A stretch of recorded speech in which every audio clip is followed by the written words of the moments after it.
ഇന്ന് നമ്മൾ പഠിക്കാൻ പോകുന്നത് അള്ളാഹുവിൻ്റെ പേരുകളിൽ അതിപ്രധാനപ്പെട്ട യാ വഹാബു യാ അല്ലാ എന്ന പേര്. ആ പേരിൻ്റെ അർത്ഥം എന്താണ്? അത് പറഞ്ഞാൽ കിട്ടുന്ന നേട്ടം എന്താണ്? യാ വഹാബു യാ അല്ലാ എന്നാണോ അല്ലെങ്കിൽ യാ വഹാബ് എന്നാണോ പറയേണ്ടത്? ഇപ്പോൾ നിരവധി ആളുകൾ അസ്മാഉൽ ഹുസ്ന പറയാറുണ്ട്. ചില ആളുകൾ യാ അല്ലാ, യാ റഹ്മാൻ, യാ റഹീമു, യാ മലിക്കു, യാ ഖുദ്ദൂസു, യാ സലാമു അങ്ങനെ പറയുന്നവരുണ്ട്. ചില ആളുകൾ യാ റഹ്മാനു യാ അല്ലാ, യാ റഹീമു യാ അല്ലാ, യാ മലിക്കു യാ അല്ലാ, യാ ഖുദ്ദൂസു യാ അല്ലാ, അല്ലാ അല്ലാ എന്ന് ചേർത്ത് പറയാറുണ്ട്. കറക്റ്റ് ഏതാണ് ശരിയായ രൂപം? അല്ലാ എന്ന് ചേർക്കലാണോ അല്ലെങ്കിൽ അല്ലാ എന്ന് ചേർക്കാത്ത രൂപമാണോ? ഏതാണ് ഏറ്റവും കൂടുതൽ പ്രതിഫലം കിട്ടുന്നത് എന്ന് നിരവധി ആളുകൾ ചോദിച്ചതിൻ്റെ അടിസ്ഥാനത്തിൽ ആ കാര്യം നമുക്കൊന്ന് ചർച്ച ചെയ്യാം. മാത്രമല്ല യാ വഹാബു യാ അല്ലാ എന്നൊരു മനുഷ്യൻ പറഞ്ഞാൽ അവനിക്ക് കിട്ടുന്ന അമ്പരപ്പിക്കുന്ന ശ്രേഷ്ഠതകൾ, ആ ഇസ്മിൻ്റെ നിരവധി നേട്ടങ്ങൾ മഹത്തുക്കളായ പണ്ഡിതന്മാർ നമുക്ക് പറഞ്ഞു തരുന്നുണ്ട്. ആ നേട്ടങ്ങൾ ഏതൊക്കെയാണ് നമുക്കൊന്ന് കേൾക്കാം. അല്ലാഹു സുബ്ഹാനഹു വ തആല ഈ ഇസ്മ മുറുകെ പിടിക്കുന്നവരുടെ കൂട്ടത്തിൽ നമ്മളെല്ലാവരെയും ഉൾപ്പെടുത്തി അനുഗ്രഹിക്കട്ടെ. ആമീൻ. അസ്സലാമു അലൈക്കും വറഹ്മത്തുള്ളാഹി വബറകാതുഹു. ബിസ്മില്ലാഹിർ റഹ്മാനിർ റഹീം. അൽഹംദുലില്ലാഹി റബ്ബിൽ ആലമീൻ. അല്ലാഹുമ്മ സ്വല്ലി വസല്ലിം വബാരിക അലാ റസൂലിക സയ്യിദിനാ മുഹമ്മദിൻ വഅലാ ആലി സയ്യിദിനാ വ മൗലാനാ മുഹമ്മദ്. സ്നേഹ ബഹുമാനം നിറഞ്ഞ ശബ്ദം കേൾക്കുന്ന നമ്മുടെ ക്ലാസ്സിലൊക്കെ സ്ഥിരമായി പങ്കെടുക്കുന്ന ഉമ്മമാരെ, ഉപ്പമാരെ, സഹോദരി സഹോദരന്മാരെ, നമുക്ക് യാ വഹാബു യാ അല്ലാ എന്ന അള്ളാഹുവിൻ്റെ അതിശ്രേഷ്ഠമായ ആ പേരിൻ്റെ മഹത്വവും അതിൻ്റെ ശ്രേഷ്ഠതയും എന്താണെന്നും അതിൻ്റെ അർത്ഥം എന്താണെന്നും അതെങ്ങനെയാണ് പറയേണ്ടത്, അതേതൊക്കെ സമയത്താണ് നമ്മൾ പറയേണ്ടത് എന്നൊക്കെ വിശദമായി നമുക്കൊന്ന് പഠിക്കാം. കാരണം നിരവധി ആളുകൾ ആ ഒരു പേര് പറയാറുണ്ട്, അല്ലെങ്കിൽ ആ പേര് ചിലപ്പോൾ മൈൻഡ് ചെയ്യാതെ ശ്രദ്ധിക്കാതെ പോകുന്ന ആളുകളുമുണ്ട്. ഇപ്പം നമ്മുടെ കൂട്ടത്തിൽ തന്നെ പേരിടുമ്പോൾ, നമ്മുടെ മക്കൾക്കൊക്കെ പേരിടുമ്പോൾ അള്ളാഹുവിൻ്റെ അസ്മാഉൽ ഹുസ്നയിൽപ്പെട്ട നിരവധി പേര് നമ്മുടെ മക്കൾക്ക് നമ്മൾ ഇടാറുണ്ട്. പക്ഷെ ഇന്നത്തെ കാലത്ത് വളരെ കുറവാണ്. പണ്ടൊക്കെ നമ്മുടെ വാപ്പയുടെ അല്ലെങ്കിൽ നമ്മുടെ വല്ലുപ്പാമാരുടെ പേരൊക്കെ നോക്കിയാൽ അബ്ദുൽ മജീദ് എന്നുണ്ട്, അബ്ദുൽ ഖാദർ, അബ്ദുൽ റഹ്മാൻ, അതുപോലെ തന്നെ അബ്ദുൽ വഹാബ്, അതുപോലെ അബ്ദുൽ കരീം, ഇങ്ങനെ ഒരുപാട് അള്ളാഹുവിൻ്റെ 99 പേരുകളിൽ ബഹുഭൂരിപക്ഷം പേരും നമ്മുടെ വല്ലുപ്പമാർക്കൊക്കെ ഉണ്ട്. പക്ഷെ ഇന്ന് നമുക്കതില്ല, നമ്മുടെ മക്കൾക്ക് നമ്മളത് ഇടാറില്ല. നമ്മളും അത് എന്താണ്, നമുക്ക് ആ പേരുണ്ടെങ്കിൽ നമുക്കൊരു ചമ്മലാണ്. മജീദ് അല്ലെങ്കിൽ കരീം, വഹാബ്, റസാഖ് അതൊക്കെ ഒരു പഴഞ്ചൻ പേരാണ് എന്ന് നമ്മളിൽ ബഹുഭൂരിപക്ഷം ആളുകളും കരുതി വച്ചിരിക്കുകയാണ്. പക്ഷെ അങ്ങനെയല്ല. അള്ളാഹുവിന് ഏറ്റവും ഇഷ്ടപ്പെട്ട പേരുകളാണ് ഈ 99 പേരുകൾ. അത് ഒരാൾക്ക് ഇടുന്നുണ്ട് എങ്കിൽ അതിൽ ആ ഒരു ഇസ്മിൻ്റെ അർത്ഥം എന്താണോ ആ ഒരു അർത്ഥത്തിൻ്റെ ആ ഒരു സ്വഭാവ മഹിമ അള്ളാഹു തആല അവനിക്കും കൊടുക്കും. ഇപ്പോൾ അള്ളാഹുവിൻ്റെ ഇസ്മുകളിൽപ്പെട്ട ഒരു പേരാണ് കരീം. യാ കരീമു യാ അല്ലാ. കരീം എന്ന് പറഞ്ഞാൽ മാന്യൻ എന്നാണ് അതിൻ്റെ അർത്ഥം. മാന്യൻ എന്നാണ് അതിൻ്റെ അർത്ഥം. അപ്പോൾ ഞാൻ എൻ്റെ മോനിക്ക്, ഞാൻ എൻ്റെ കുട്ടിക്ക് അള്ളാഹുവിൻ്റെ ഈ 99 പേരുകളിൽപ്പെട്ട ഏതെങ്കിലും ഒരു പേര് ഇടുകയാണ്, അവൻ്റെ പേരായിട്ട് ഞാൻ ഇത് സെലക്ട് ചെയ്യുകയാണ്. അപ്പോൾ എൻ്റെ മനസ്സിലുണ്ട്, അള്ളാഹുവേ നിൻ്റെ പേരാണ് ഞാൻ ഇടുന്നത്, കരീം എന്ന പേരാണ് ഞാൻ ഇടുന്നത്, അതുകൊണ്ട് നീ മാന്യനാണ്, എൻ്റെ മകനെയും നീ മാന്യനാക്കണേ എന്ന് മനസ്സിൽ കരുതി, അതായത് ആ ഇസ്മിൻ്റെ അർത്ഥം മനസ്സിലാക്കി ഇതുപോലെ ഈ ഇസ്മിൻ്റെ അർത്ഥം പോലെ നല്ല സ്വഭാവത്തിൻ്റെ ഉടമയാക്കി എൻ്റെ മകനെ മാറ്റണേ എന്ന് നമ്മൾ മനസ്സിൽ കരുതിയിട്ട് ആ പേര് നമ്മുടെ മക്കൾക്ക് ഇട്ടാൽ അതുപോലെയാകും. നമ്മുടെ മക്കൾക്ക് അള്ളാഹുവിൻ്റെ ഈ 99 പേരുകളിൽ ഏതെങ്കിലും ഒരു പേരിട്ടാൽ വെറുതെ ഇടരുത്. ഇപ്പോൾ കരീം വെറും കരീമല്ല, അബ്ദുൽ കരീമാൻ. അതായത് കരീം എന്നത് അള്ളാഹിൻ്റെ പേരാണ്. അപ്പോൾ അബ്ദുൽ കരീം, കരീമായ അള്ളാഹുവിൻ്റെ അടിമ. അല്ലെങ്കിൽ മജീദ്, അബ്ദുൽ മജീദ് എന്നാണ് നമ്മൾ ഇടേണ്ടത്. മക്കൾക്ക് പേരിടുമ്പോൾ അബ്ദുൽ മജീദ് എന്നാണ്. ഇനി ഒരാളെ നമ്മൾ വിളിക്കുകയാണെങ്കിലും അങ്ങനെ വിളിക്കണമെന്നാണ്. ഇപ്പോൾ നമ്മുടെ കൂട്ടത്തിൽ എത്രയോ അബ്ദുൽ ഖാദർ എന്ന് പേരുള്ള ആളുകളുണ്ട്, അല്ലെങ്കിൽ അബ്ദുറഹ്മാൻ എന്ന് പേരുള്ള ആളുകളുണ്ട്. നമ്മൾ അബ്ദുറഹ്മാൻ എന്ന് പേരുള്ള ആളുകളെ അബ്ദുറഹ്മാനെ എന്നല്ലല്ലോ വിളിക്കുക. നമ്മൾ അബ്ദുറഹ്മാൻ ചുരുക്കി അന്ത്രു എന്ന് വിളിക്കാറുണ്ട്. അതുപോലെ തന്നെ മജീദ് എന്ന പേരുള്ള, കരീം എന്ന പേരുള്ള ആളുകളെ നമ്മൾ കരീം, മജീദ് എന്നൊക്കെയാണ് വിളിക്കാറ്. പക്ഷെ സത്യത്തിൽ അങ്ങനെയല്ല. അബ്ദുൽ മജീദ് അല്ലെങ്കിൽ അബ്ദുൽ കരീം, അബ്ദുൽ ഷുക്കൂർ അങ്ങനെയൊക്കെയാണ് നമ്മൾ വിളിക്കേണ്ടത്. അപ്പോൾ അത് മറന്നു പോകണ്ട കേട്ടോ. അപ്പോൾ ഇൻഷാ അല്ലാഹ് നമ്മൾ ഇന്നിവിടെ സംസാരിക്കുന്നത് യാ വഹാബു യാ അല്ലാ എന്ന അള്ളാഹുവിൻ്റെ ആ പേര്, അതിൻ്റെ ശ്രേഷ്ഠത കേട്ടോ. ഇനി പറയുന്ന കാര്യങ്ങളൊക്കെ മഹാനായ യൂസുഫുൻ നബഹാനി റഹ്മത്തുള്ളാഹി അലൈഹി അവിടുത്തെ കിതാബാകുന്ന സആദത്തുദ്ദാറൈൻ എന്ന കിതാബിൽ പറയുന്ന കാര്യങ്ങളാണ്. പിന്നെ ഈ യാ വഹാബ്, യാ വഹാബ് എന്ന് പറയലാണോ അതോ യാ വഹാബു യാ അല്ലാ എന്ന് പറയലാണോ ശ്രേഷ്ഠത? ഇപ്പൊ അള്ളാന്റെ നമ്മൾ 99 പേര് പറയുന്നു, അസ്മാഉൽ ഹുസ്ന പറയുകയാണ്, യാ റഹ്മാൻ, യാ റഹീം, യാ മലികു, യാ ഖുദ്ദൂസ്, യാ സലാമു, യാ മുഅ്മിനു എന്ന് പറയുന്നതിനേക്കാൾ നല്ലത് യാ റഹ്മാനു യാ അല്ലാ, യാ റഹീമു യാ അല്ലാ, യാ മലികു യാ അല്ലാ, യാ ഖുദ്ദൂസ് യാ അല്ലാ, യാ സലാമു യാ അല്ലാ, യാ മുഅ്മിനു യാ അല്ലാ, യാ മുഹൈമിനു യാ അല്ലാ. അല്ലാ അല്ലാ എന്ന് ചേർത്ത് പറയലാണ് ഏറ്റവും ശ്രേഷ്ഠത. ഏറ്റവും പ്രതിഫലം കൂടുതൽ കിട്ടുന്നത് അങ്ങനെ പറയലാണ്. അപ്പോൾ ഇൻഷാ അല്ലാഹ് അങ്ങനെ പറയാൻ പ്രത്യേകം ശ്രദ്ധിക്കണം. അങ്ങനെ അസ്മാഉൽ ഹുസ്ന പറയുന്നവര്.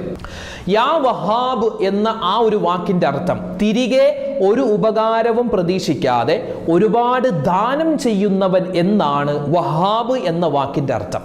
ഇപ്പോൾ ഒരു ഉദാഹരണം പറഞ്ഞാൽ, നമ്മുടെ അയൽവാസിയായ ഒരാളുടെ മകൻ്റെയോ മകളുടെയോ നിക്കാഹ്, കല്യാണം വരുന്നു, അല്ലെങ്കിൽ മറ്റൊരാളുടെ പെരതാമസം, വീട് താമസം, അതിന് നമ്മളൊരു 500 രൂപ കൊണ്ടുപോയി കൊടുത്തു. നമ്മുടെ മനസ്സിൽ എന്താ, എൻ്റെ മകളുടെ കല്യാണത്തിലും അതെനിക്ക് തിരിച്ച് കിട്ടും, അല്ലെങ്കിൽ കിട്ടണം.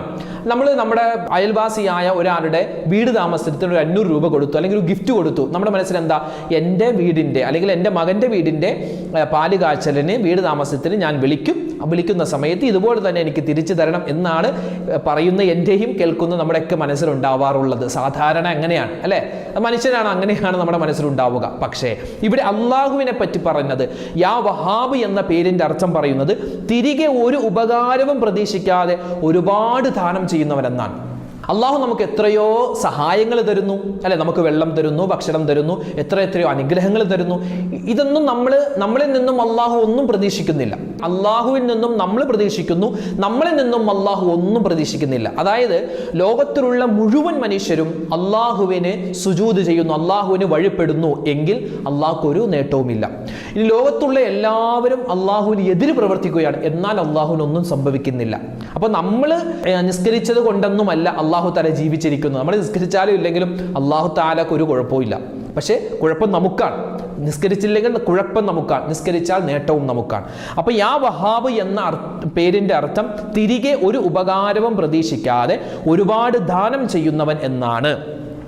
ഇനി ഇതിന്റെ നേട്ടം കേട്ടോ, മഹത്തുക്കളായ പണ്ഡിതന്മാർ നമുക്ക് പറഞ്ഞു തരുകയാണ്. ഒരു മനുഷ്യൻ ദുഹാ നമസ്കാരത്തിൽ അല്ലെ, ദുഹാ നമസ്കാരത്തിന്റെ അവസാന റക്അത്തിലെ അവസാന സുജൂദിൽ യാ വഹാബ് എന്ന് ആവർത്തിച്ചു പറഞ്ഞാൽ ലുഹാ നിസ്കാരവുമായി ബന്ധപ്പെട്ട് വിശദമായ ചർച്ച.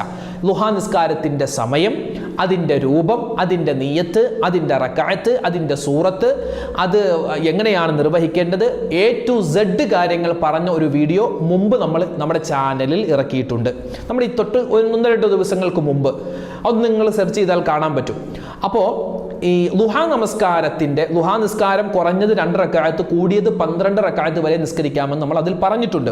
അപ്പോൾ എത്രയാണോ നമ്മൾ ലുഹാ നിസ്കരിക്കുന്നത്, ആ ലുഹാ നമസ്കാരത്തിന്റെ അവസാനത്തെ റക്അത്ത്, 2 റക്അത്ത് ആണെങ്കിൽ 2ാമത്തെ റക്അത്ത്, 4 റക്അത്ത് നിസ്കരിക്കുകയാണെങ്കിൽ 4ാമത്തെ റക്അത്ത്, ഇനി 12 റക്അത്ത് നിസ്കരിക്കുകയാണെങ്കിൽ 12ാമത്തെ റക്അത്തിലെ അവസാനത്തെ സുജൂദിൽ കിടന്നിട്ട് നമ്മൾ യാ വഹാബു യാ അല്ലാ, യാ വഹാബു യാ അല്ലാ, യാ വഹാബു യാ അല്ലാ എന്നിങ്ങനെ ആവർത്തിച്ച് 11 പ്രാവശ്യമോ അല്ലെങ്കിൽ 33 പ്രാവശ്യമോ നമ്മളെ കൊണ്ട് പറ്റുന്ന രൂപത്തിൽ പറഞ്ഞു കഴിഞ്ഞാൽ മഹത്തുക്കളായ പണ്ഡിതന്മാർ നമുക്ക് പറഞ്ഞു തരുകയാണ്, അല്ലാഹു സുബ്ഹാനഹു വ തആല അവനിക്ക് ബറക്കത്തിന്റെ, ഐശ്വര്യത്തിന്റെ എല്ലാ വാതിലുകളും തുറന്നു കൊടുക്കുന്നതാണ്. മാത്രമല്ല ജനങ്ങളുടെ ഹൃദയത്തിൽ അവനോട് ആദരവും അതുപോലെ ദയയും ബഹുമാനവും അല്ലാഹു ഇട്ടുകൊടുക്കുന്നതാണ്. മാത്രമല്ല 3ാമത്തെ പ്രതിഫലം, അല്ലാഹുവിന്റെ അടുക്കൽ വലിയ സ്വീകാര്യത ഉള്ളവനായി ഇവൻ മാറുന്നതുമാണ്. എപ്പോഴാണ്? ദുഹാ നമസ്കാരം. ഏത് നമസ്കാരത്തിലും പറയാം, പക്ഷെ ഇവിടെ മഹത്തുക്കൾ പറയുന്നു ദുഹാ നിസ്കാരത്തിലാണ്. ദുഹാ നിസ്കാരത്തിന്റെ അവസാനത്തെ റക്അത്തിലെ അവസാനത്തെ സുജൂദിൽ യാ വഹാബ് യാ അല്ലാ എന്ന് പറ്റുന്നത് പോലെ 1, 2, 3, 4 എത്രയാണോ നമുക്ക് പറ്റുന്നത് അത്രയും പെട്ടെന്ന് നമ്മളത് പറഞ്ഞാൽ യാ വഹാബ് യാ അല്ലാ, യാ വഹാബ് യാ അല്ലാ മനസ്സിലിങ്ങനെ കൊണ്ടുവരണം. നമ്മുടെ പ്രയാസങ്ങൾ, പ്രശ്നങ്ങളൊക്കെ ഇങ്ങനെ മാറണം എന്നുള്ള ചിന്ത നമ്മൾ കൊണ്ടുവന്നാൽ 3 പ്രതിഫലമുണ്ട്. 3 നമ്മളിവിടെ പറഞ്ഞു കഴിഞ്ഞു. മഹാനായ ഇമാം ശിബിലി റഹ്മത്തുള്ളാഹി അലൈഹി റിപ്പോർട്ട് ചെയ്യുന്ന ഒരു കാര്യം, ഒരു സംഭവം, വലിയ ഒരു പണ്ഡിതനായിരുന്നു അബൂ അലിയു സഖഫി റഹ്മത്തുള്ളാഹി അലൈഹി. അബൂ അലിയു സഖഫി റഹ്മത്തുള്ളാഹി അലൈഹിയോട് അവിടുത്തെ ശിഷ്യന്മാർ ചോദിക്കുകയാണ്, ഉസ്താദെ നിങ്ങൾ നിങ്ങളുടെ ജീവിതത്തിൽ ഏറ്റവും കൂടുതൽ പറയുന്ന, അധികമായി ചൊല്ലുന്ന ഇസ്മ ഏതാണ് എന്ന് ചോദിച്ചപ്പോൾ ശിഷ്യന്മാർക്ക് മറുപടിയായി മഹാനവറുകൾ പറഞ്ഞത്, ഞാൻ എൻ്റെ ജീവിതത്തിൽ ഏറ്റവും കൂടുതൽ പറയുന്നതും പറയാൻ ആഗ്രഹിച്ചതുമായ ഒരു ഇസ്മ യാ വഹാബു യാ അല്ലാ, യാ വഹാബു യാ അല്ലാ എന്ന ഇസ്മാണ്. ഈ ഒരു ഇസ്മ നിത്യമാക്കാൻ തുടങ്ങിയപ്പോൾ അള്ളാഹു വലിയ ധനികനാക്കി മാറ്റി. ധനികൻ എന്ന് പറഞ്ഞാൽ അത് സാമ്പത്തികമായ, നമുക്ക് ദുന്യവിയായ സാമ്പത്തികമായ നേട്ടമുണ്ടാവലാവട്ടെ, അല്ലെങ്കിൽ ആഖിറത്തിൽ വലിയ നേട്ടം, ഒരുപാട് ഇബാദത്ത് ചെയ്യാനുള്ള ഒരു തോന്നൽ, ഒരു ആരോഗ്യം, അത്. അപ്പൊ ധനികനാക്കി എന്ന് പറഞ്ഞാൽ ആത്മീയപരമായ ധനികനാക്കി എന്നാവാം, അല്ലെങ്കിൽ ദുന്യവിയായ ധനികനാക്കി എന്നുമാവാം. അപ്പൊ എന്തായാലും വലിയ സാമ്പത്തിക ഭദ്രത അല്ലെങ്കിൽ ആത്മീയമായ ഉന്നതി കിട്ടാൻ യാ വഹാബ് യാ അല്ലാ എന്ന ഇസ്മ വളരെ ധാരാളമായി നമ്മൾ പറയേണ്ടതുണ്ട്. വീണ്ടും മഹത്തുക്കളായ പണ്ഡിതന്മാർ പറയുന്നു, ഒരു മനുഷ്യൻ അവൻ യാ വഹാബു യാ അല്ലാ എന്ന ഇസ്മ, യാ വഹാബു യാ അല്ലാ, യാ വഹാബു യാ അല്ലാ, യാ വഹാബു യാ അല്ലാ എന്ന് അയാൾ ഇങ്ങനെ ആവർത്തിച്ചിങ്ങനെ പറയുകയാണ്. അങ്ങനെ ആവർത്തിച്ച് പറഞ്ഞിട്ട് ഒരു ദുആ അവൻ 6 പ്രാവശ്യം പറഞ്ഞാൽ, ഒരു ദുആ അവൻ 6 പ്രാവശ്യം പറഞ്ഞാൽ അവൻ്റെ ദുആ അള്ളാഹു സ്വീകരിക്കും, അത് ഉറപ്പാണ്. നിരവധി അനുഭവങ്ങൾ മഹത്തുക്കളായ പണ്ഡിതന്മാർ നമുക്ക് പറഞ്ഞു തരുന്നുണ്ട്. അപ്പോൾ യാ വഹാബ് യാ അല്ലാ എന്ന് ആവർത്തിച്ച് നമ്മളിങ്ങനെ പറയുക. പറഞ്ഞിട്ട് ഒരു ദുആ, ഏതാണ് ആ ദുആ? അല്ലാഹുമ്മ ഹബിലി മിൻ റഹ്മതിക മാ ലാ യുംസികുഹു അഹദുൻ ഗൈറുക, അല്ലാഹുമ്മ ഹബിലി മിൻ റഹ്മതിക മാ ലാ യുംസികുഹു അഹദുൻ ഗൈറുക. അല്ലാഹുവേ പടച്ചവനെ, നിന്റെ റഹ്മത്ത്, നിന്റെ കരുണയിൽ നിന്നും എനിക്ക് നീ ഓശാരമായി തരണേ അല്ലാ. അല്ലാഹുവേ, നീയല്ലാതെ വേറെ ആരും എനിക്ക് തരാനില്ല. നിന്റെ റഹ്മത്ത് തരാൻ നീയല്ലാതെ മറ്റാരുമില്ല. നീ നിന്റെ റഹ്മത്ത് തടഞ്ഞാൽ വേറെ ആരും നിന്റെ കാരുണ്യം എനിക്ക് തരാനില്ല റബ്ബേ എന്ന ദുആ. അല്ലാഹുമ്മ ഹബിലി മിൻ റഹ്മതിക മാ ലാ യുംസികുഹു അഹദുൻ ഗൈറുക എന്ന ദുആ ഒരാൾ 6 പ്രാവശ്യം പറഞ്ഞ് എന്നിട്ട് അവൻ ദുആ ചെയ്താൽ അല്ലാഹു അവന്റെ ദുആ സ്വീകരിക്കുന്നതാണ്. ഉമ്മമാരെ, മുഅ്മിനീങ്ങളെ, ഉപ്പമാരെ, ഇത് മനസ്സിലാക്കി വെക്കണേ. വിശുദ്ധമായ ഖുർആനിൽ അല്ലാഹു തആല പറയുന്നുണ്ട് ഒരു ആയത്ത്. ഏതാണ് ആയത്ത്? റബ്ബനാ ലാ തുസിഉ ഖുലൂബനാ ബഅദ ഇദ് ഹദൈതനാ വഹബ് ലനാ മിൻ ലദുൻക റഹ്മതൻ ഇന്നക അൻതൽ വഹ്ഹാബ്. വിശുദ്ധമായ ഖുർആനിൽ ഒരു ആയത്താണ്. ഏതായത്ത്? റബ്ബനാ ലാ തുസിഉ ഖുലൂബനാ ബഅദ ഇദ് ഹദൈതനാ വഹബ് ലനാ മിൻ ലദുൻക റഹ്മതൻ ഇന്നക അൻതൽ വഹാബ്. അല്ലാഹുവേ, ഞങ്ങളൊക്കെ നീ മുസ്ലിമാക്കിയിട്ടുണ്ട്. മുസ്ലിമാക്കിയതിന് ശേഷം ഞങ്ങളുടെയൊക്കെ ഹൃദയത്തിൽ ഈമാൻ നൽകിയതിന് ശേഷം ഞങ്ങളുടെ ഈമാനിന് നീ ഊരി മാറ്റല്ലേ അല്ലാ, ഊരി മാറ്റല്ലേ റബ്ബേ എന്നർത്ഥം വരുന്ന ഈ ആയത്ത് ഒരു മനുഷ്യൻ എല്ലാ ഫർദ് നമസ്കാരത്തിന് ശേഷവും 7 പ്രാവശ്യം ഓതിയാൽ, 7 പ്രാവശ്യം അവൻ പറഞ്ഞാൽ, ഈ ഒരു ദുആ 7 പ്രാവശ്യം പറഞ്ഞാൽ അല്ലാഹു സുബ്ഹാനഹു വ തആല അവനക്ക് ഈമാൻ ഉറപ്പിച്ചു കൊടുക്കുകയും നിഫാഖിൽ നിന്നും അതുപോലെ കുഫറിൽ നിന്നും അല്ലാഹു അവനക്ക് സംരക്ഷണം കൊടുക്കും. കാരണം ഈ ആയത്തിന്റെ ഏറ്റവും അവസാനം പറയുന്ന വാക്ക് ഇന്നക അന്തൽ വഹാബ്. അല്ലാഹുവേ, നിശ്ചയമായും നീ വഹാബാകുന്നു, വഹാബാകുന്നു. അതായത് ആ ഒരു ഇസ്മിന്റെ പവറെ, വഹാബ് എന്നായ ഒരു ഇസ്മിന്റെ പവർ അല്ലാഹുവേ, അതായത് ഈ ഒരു ദുആ റബ്ബനാ ലാ തുസിഉ ഖുലൂബനാ ബഅദ ഇദ് ഹദൈതനാ വഹബ് ലനാ മിൻ ലദുൻക റഹ്മതൻ ഇന്നക അൻതൽ വഹാബ് എന്ന ഈ ഒരു ആയത്ത് നമ്മൾ 7 പ്രാവശ്യം ആവർത്തിച്ച് എല്ലാ നിസ്കാരത്തിന് ശേഷം പറ്റുന്നത് പോലെ പറയുക. പറഞ്ഞാൽ ഈമാൻ ഉറക്കും, നിഫാഖിൽ നിന്നും കുഫറിൽ നിന്നൊക്കെ വലിയ രക്ഷയുണ്ടാകും. ഇനിയോ യാ വഹാബ് എന്ന ഇസ്മിന്റെ എണ്ണം 20 ആണ്. ഈ അലിഫ് മുതൽ യാ വരെയുള്ള അറബി അക്ഷരങ്ങൾ, ഓരോ അക്ഷരത്തിനും വ്യത്യസ്തമായ എണ്ണങ്ങളുണ്ട്, വ്യത്യസ്തമായ എണ്ണങ്ങളാണ്. യാ വഹാബ് എന്ന ഇസ്മിന്റെ എണ്ണം 20 ആണ്.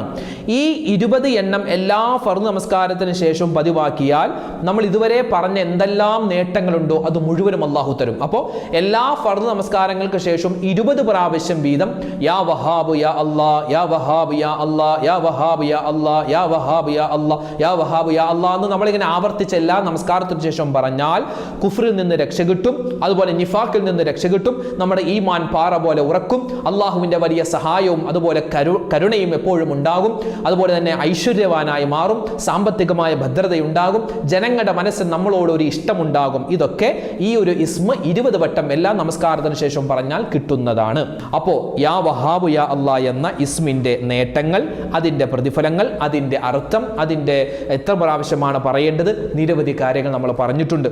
അപ്പോൾ ഇൻഷാ അല്ലാഹ് വിശുദ്ധമായ ഖുർആനിൽ അല്ലാഹു പറഞ്ഞല്ലോ വലില്ലാഹിൽ അസ്മാഉൽ ഹുസ്ന ഫദ്ഉഹു ബിഹാ. വിശുദ്ധമായ സൂറത്തുൽ അറാഫിന്റെ 170-ാമത്തെ ആയത്താണ്. അല്ലാഹുവിന് ധാരാളം ഇസ്മുകളുണ്ട്. ആ ഇസ്മുകൾ പറഞ്ഞിട്ട് നിങ്ങൾ ദുആ എന്നാൽ അല്ലാഹു ആ ദുആ സ്വീകരിക്കും. അതുകൊണ്ട് ഇൻഷാ അല്ലാഹ് മുഅ്മിനീങ്ങളെ ഈ യാ വഹാബ് യാ അല്ലാഹ് എന്ന ഇസ്മിന്റെ അതിശ്രേഷ്ഠതകൾ നമ്മൾ പറഞ്ഞിട്ടുണ്ട്. ഇത് ജീവിതത്തിൽ നിത്യമാക്കാൻ ഈ പറഞ്ഞ എനിക്കും കേട്ട നിങ്ങൾക്കും അല്ലാഹു തൗഫീഖ് തന്ന് അനുഗ്രഹിക്കുമാറാവട്ടെ.